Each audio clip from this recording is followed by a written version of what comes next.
the existing designation for the area. They were an active they were an active vineyard, and the ag made more sense than the RMR 40. But from a parcel standpoint, it was consistent with the area.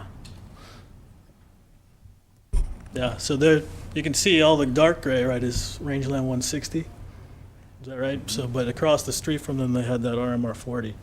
I don't have that, but I think that the 4 40-acre, less than 40-acre parcels that touch mine, I think, should be taken into consideration. And I think the result would be the same in the end. So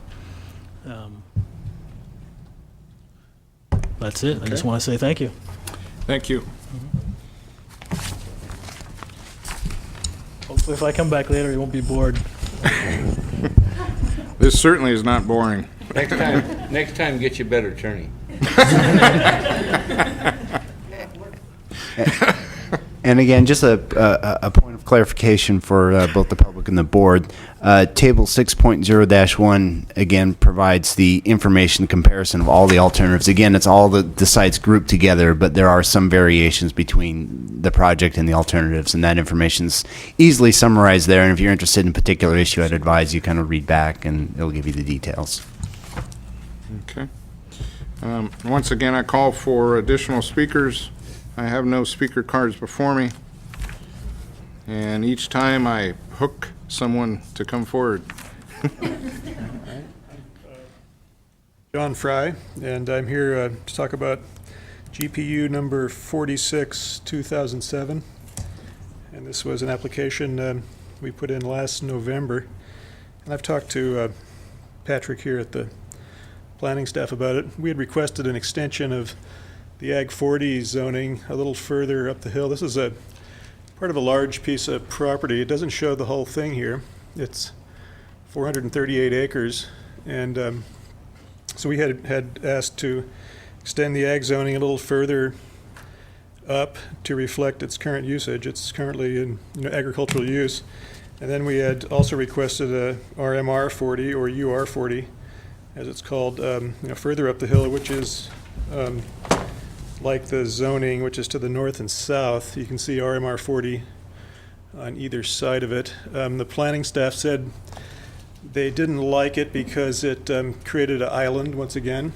And so they said that if the neighbors to the north and south wanted to have parts of their property in RMR 40, that it would work with them, because then it wouldn't be an island anymore. And I should point out that this neighborhood is, we felt that the RMR 40 zoning was consistent with this area due to the fact, well, across the street you can see there's a subdivision, there's ag land closer to Tomkai Road, and then further from the road there's RMR 40. So it looked like it was something that fit in with the general tone of the neighborhood there, which is mixed agriculture with some residential. So what I'm here for now is just to point out we're still in the process of doing that. I'm talking to the neighbors. I got in kind of late on the game. I got a letter from Patrick just a few weeks ago, I guess, about this process. We were in group number 3, so we're still moving forward with this and trying to make it happen, talking to the neighbors. So that's about all that I have to say right now, and we're going to try to keep moving forward with this project.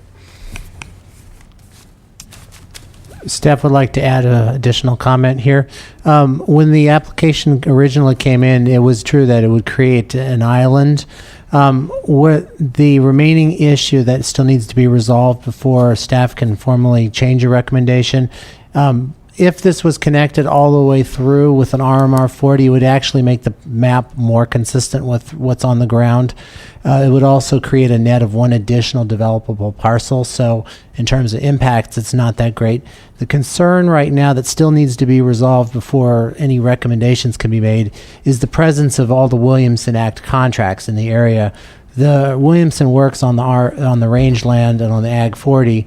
There was some concern about changing a designation on a Williamson to an RMR designation, and that still needs to be resolved. And so that's still ongoing. forthcoming. Yeah, and since the actual decision will not be made until March, there's still additional time to work this out. Okay. Okay, thank you very much. So even though you started late, Mr. Fry, you're still in the play here. Great. Okay, thank you. Okay. You bet. Please, step forward.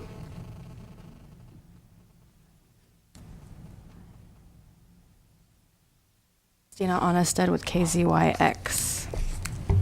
And I'm just covering this, and I just had a question, and I've made calls to the planning team and the planning commission, as well as the CEO's office, and my calls for clarification have not been returned, so I thought this might be an appropriate avenue to ask.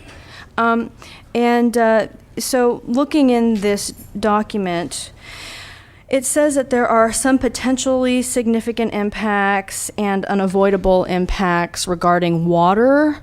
And it says that, and I'm confused, so hopefully, maybe I'm misunderstanding this.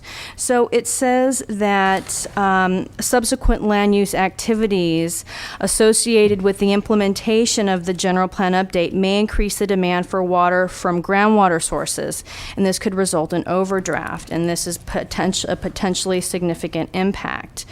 And then it goes